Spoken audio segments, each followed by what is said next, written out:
Next topic हमारे पास है beats का। ये भी principle of superposition of wave का रिजल्ट है।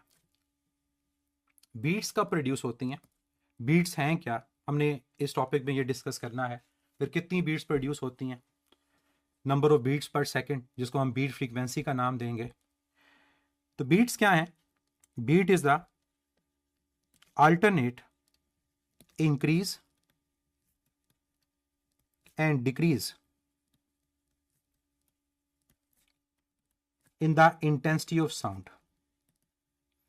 इंटरफेरेंस का फिनोमेना आपके पास लाइट साउंड दोनों के लिए होता है। बीट स्पेसिफिकली आपका फिनोमेना साउंड के लिए है, यानी लॉन्गिट्यूडनल वेव्स के लिए है। और है क्या? Alternate increase and decrease in the intensity of sound. आवाज का उतार चढ़ाव अल्टरनेट इंक्रीज एंड डिक्रीज कब होता है? अगर आप बात करते हैं कंडीशंस की कि वो कंडीशंस क्या है, तो कंडीशंस की बात हमने principle of superposition of wave में की थी। उन कंडीशन में पहली कंडीशन हमारे पास क्या थी कि वेव्स मस्ट बी सिमिलर और डिफरेंट। तो स्लाइटली डिफरेंट फ्रीक्वेंसीज, स्लाइटली जो डिफरेंट फ्रीक्वेंसीज का वर्ड यूज होता है, ये बेसिकली अगर देखा जाए तो ह्यूमन ईयर के लिए होता है, क्योंकि इंसान का जो कान है वो frequency difference up to 10 hertz तक डिटेक्ट कर सकता है। जो ह्यूमन ईयर है वो 10 हर्ट्ज तक अगर फ्रीक्वेंसी का डिफरेंस हो तो वो उसको डिटेक्ट कर सकता है। लेकिन जब आप एम्पलीफायर यूज करते हैं तो उसकी ओवरऑल सेंसिटिविटी ज़्यादा होती है, तो वहाँ फ्रीक्वेंसी डिफरेंस अगर इससे ज़्यादा भी होगा तो हम उसको भी डिटेक्ट कर सकते हैं।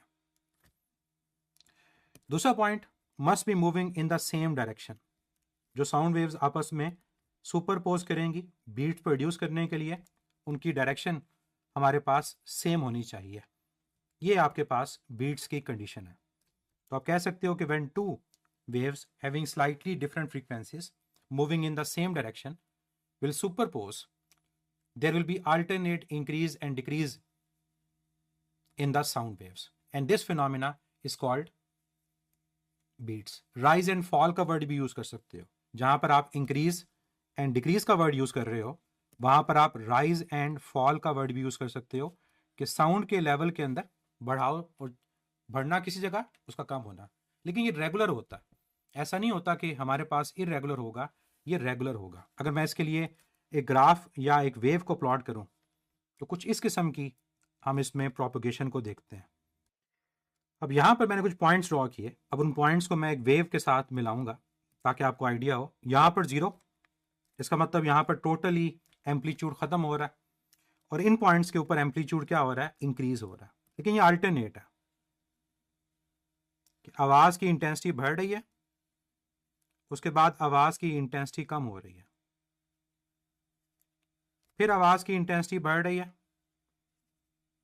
और फिर उसके बाद आवाज़ की इंटेंसिटी वो कम हो रही है, फिर बढ़ रही है, और फिर आवाज़ की इंटेंसिटी जो है वो कम हो रही है। तो ये जो अल्टरनेट इंक्रीज एंड डिक्रीज है, दैट इज कॉल्ड बीट्स। अगर एक वेव बनी हो और वहाँ कैलकुलेट करना हो कि टोटल नंबर ऑफ बीट्स कितने हैं, तो मुझे बताओ इस ग्राफ को देखकर कितनी दफ़ा आवाज़ की इंटेंसिटी बढ़ रही है और कितनी दफ़ा आवाज़ की इंटेंसिटी कम हो रही है। तो आपका आंसर होगा 3 टाइम इंक्रीज हो रही है और 3 टाइम डिक्रीज हो रही है। इनिशियल तो छोड़ दो, 3 टाइम्स आपके पास इंटेंसिटी बढ़ रही है और 3 टाइम्स इंटेंसिटी कम हो रही है। इसका मतलब यहाँ पर आपकी जो नंबर ऑफ बीट्स हैं, नंबर ऑफ बीट्स वो कितनी है? वो 3 है। तो कितनी दफ़ा आवाज़ की इंटेंसिटी बढ़ती है, कितनी दफ़ा आवाज़ की इंटेंसिटी कम होती है, ये आपके पास नंबर ऑफ बीट्स कहलाती हैं। हम बीट्स को कैलकुलेट कैसे करते हैं? हम बीट्स को कैलकुलेट कैसे करते हैं? इसको बोलते हैं बीट फ्रीक्वेंसी। तो बीट फ्रीक्वेंसी आपके पास होती है नंबर ऑफ बीट्स पर सेकंड। नंबर ऑफ बीट्स मतलब कितनी दफ़ा आवाज़ बढ़ती है, कम होती है, पर second is called beat frequency. कैसे कैलकुलेट करना है? बहुत आसान सा इसका फार्मूला होता है, जो वेव सुपरपोज कर रही हैं उन फ्रीक्वेंसीज का डिफरेंस ले लो। अब मुझे तो नहीं पता ना F1 ग्रेटर है या F2 ग्रेटर है, तो मैं साथ यहाँ मैग्नीट्यूड का साइन लगा दूंगा कि बड़े में से छोटे को सब्ट्रैक्ट करेंगे, बीट फ्रीक्वेंसी की वैल्यू फाइंड हो जाएगी। जैसे अगर एक फ्रीक्वेंसी 298 है और एक 296 है, तो डिफरेंस कितना आया 2 का। तो इसका मतलब 2 दफ़ा आवाज़ की इंटेंसिटी बढ़ेगी और 2 दफ़ा आवाज़ की इंटेंसिटी कम होगी। फिर एक टर्म बीट फ्रीक्वेंसी है, तो एक टर्म यूज होती है बीट पीरियड। बीट पीरियड आपका बेसिकली टाइम पीरियड से है। तो ये बीट पीरियड क्या होगा, ये रेसिप्रोकल होगा बीट फ्रीक्वेंसी का, रेसिप्रोकल ऑफ बीट फ्रीक्वेंसी। कितना टाइम लगा उन बीट्स को प्रोड्यूस होने में पर सेकंड जब हम बात कर रहे हैं, तो ये हमारे पास बीट पीरियड कहलाता है, मींस 1/n। कहीं पर भी आपको बीट्स गिवन हो, आप उनका रेसिप्रोकल लें तो बीट पीरियड आपके पास आ जाएगा, या फ्रीक्वेंसीज गिवन हो उनका डिफरेंस लेकर रेसिप्रोकल लें तो आपके पास बीट पीरियड की वैल्यू कैलकुलेट हो जाएगी। तो इससे रिलेटेड क्वेश्चन जो सबसे आसान है वो यही है कि आपको दोनों जो फ्रीक्वेंसीज हैं वो गिवन हो और आपसे कैलकुलेट करने को कहा जाए कि नंबर ऑफ बीट्स की वैल्यू क्या होती है। बीट पीरियड के लिए मैं एक स्टेटमेंट भी लिख देता हूँ ताकि वो भी आपको फेमिलियर उससे हो कि बीट पीरियड क्या होता है। टाइम इंटरवल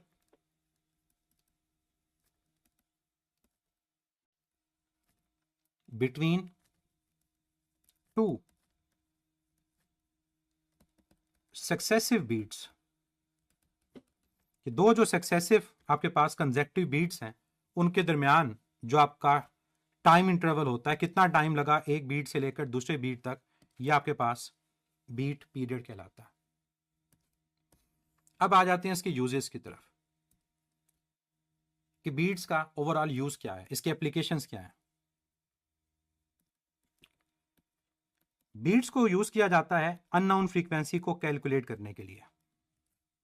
तो जो सबसे इसका फेमिलियर पॉइंट है और इंपॉर्टेंट पॉइंट है वो ये है कि it is used to find the unknown frequency.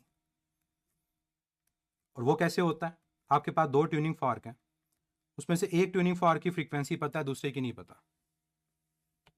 एक ही आपको फ्रीक्वेंसी पता है, दूसरे की नहीं पता, और साथ आपको बता देता है कि उनकी बीट फ्रीक्वेंसी की वैल्यू क्या है। तो मतलब तीन चीजें हैं, दो फ्रीक्वेंसीज और एक बीट फ्रीक्वेंसी, तीन में से एक अननोन है। तो जो चीज अननोन है वो कैलकुलेट हो जाएगी ना। तो उसका फार्मूला क्या है, अननोन फ्रीक्वेंसी को कैलकुलेट करने का जो फार्मूला होता है वो ये कि जो फ्रीक्वेंसी आपको पता है plus minus n, plus minus n, n क्या है, बीट फ्रीक्वेंसी। अब प्लस माइनस क्यों आया, देखो एक ट्यूनिंग फॉर्क की फ्रीक्वेंसी 256 है, एक की 254 है, इन दोनों में डिफरेंस कितना है 2 का, और 256 का 258 से भी डिफरेंस कितना है, वो आपके पास वो डिफरेंस जो है वो 2 का डिफरेंस है। तो ये डिफरेंस भी 2 है, ये डिफरेंस भी 2 है। अब मुझे अगर 256 गिवन हो और बीट फ्रीक्वेंसी 2 गिवन हो तो मेरे पास दो आंसर पॉसिबल है ना। एक मेरे पास आंसर उससे लेसर पॉसिबल है और एक आंसर मेरे पास उससे ग्रेटर पॉसिबल है। इस वजह से यहां पर क्या आता है, प्लस माइनस आता है कि अननोन फाइंड करने में आपके पास एक प्रोबेबिलिटी होगी कि या तो वो उतनी बीट फ्रीक्वेंसी ज़्यादा होगी या उतनी बीट फ्रीक्वेंसी कम होगी, तो इसलिए प्लस माइनस यूज हो रहा होता है। अब इससे रिलेटेड क्वेश्चन क्या होता है, जैसे मैंने अभी आपको बताया कि एक ट्यूनिंग फॉर्क की फ्रीक्वेंसी 256 है, बीट फ्रीक्वेंसी की वैल्यू 4 है, बताओ अननोन फ्रीक्वेंसी की वैल्यू क्या आएगी। तो दो आंसर पॉसिबल है, 256 प्लस 4 260, 256 माइनस 4 252। तो इन दो में से एक आंसर गिवन होगा और वो आपका राइट आंसर होता है। और दूसरा इसका जो यूज है वो आपके पास होता है to tune a musical instrument. और किसी भी म्यूजिकल इंस्ट्रूमेंट को ट्यून करने का तरीका भी यही होता है कि उसको कंपेयर किया जाता है दूसरे इंस्ट्रूमेंट के साथ जिसकी फ्रीक्वेंसी नोन हो। तो इसका मतलब एक फ्रीक्वेंसी नोन है, एक अननोन है, तो जब कंपेयर करोगे तो जो आपकी अननोन फ्रीक्वेंसी है वो कैलकुलेट हो जाती है। तो to tune a musical instrument, उसके अंदर भी ये अननोन फ्रीक्वेंसी का कॉन्सेप्ट यूज हो रहा होता है। और तीसरी इसकी जो प्रैक्टिकल एप्लीकेशन हम एक और देखते हैं वो मेटल डिटेक्टर है। ये आप सेकेंड ईयर में पढ़ते हो, मेटल की डिटेक्शन के अंदर भी हमारे पास जो दो सर्किट्स होते हैं वो दोनों सर्किट्स की जो फ्रीक्वेंसी होती है उनको कंपेयर किया जाता है। अगर फ्रीक्वेंसी सेम हो कोई साउंड प्रोड्यूस नहीं होगा, और अगर फ्रीक्वेंसी डिफरेंट हो किसी मेटल के आने से तो वो जो फ्रीक्वेंसी डिफरेंस है वो बीट्स को प्रोड्यूस करेगा और साउंड बी प्रोड्यूस होती है। तो जब आप देखते हो कहीं पर मेटल की डिटेक्शन की जा रही हो तो वहां पर भी आप लोग साउंड को ऑब्जर्व करते हो, तो वो साउंड बेसिकली सर्किट्स में फ्रीक्वेंसी के डिफरेंस की वजह से आता है। और कॉन्सेप्ट इन शॉर्ट में बता रहा हूं कि मेटल के आने से इंडक्टेंस चेंज होती है। तो जब मेटल डिटेक्टर मेटल को डिटेक्ट करता है तो जब इंडक्शन चेंज होगी तो फ्रीक्वेंसी चेंज हो जाएगी। तो ये इसका बेसिक सिंपल सा प्रिंसिपल है मेटल डिटेक्टर का।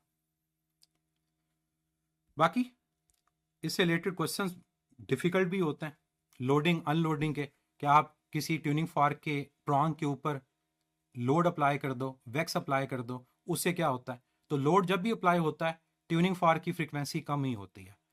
लेकिन वो क्वेश्चन थोड़े कॉम्प्लिकेटेड होते हैं, टाइम अगर मिला हमें तो किसी लेक्चर में उनको डिस्कस ज़रूर करेंगे। लेकिन ओवरऑल बीट्स के लिए ये बेसिक कॉन्सेप्ट्स काफ़ी हैं।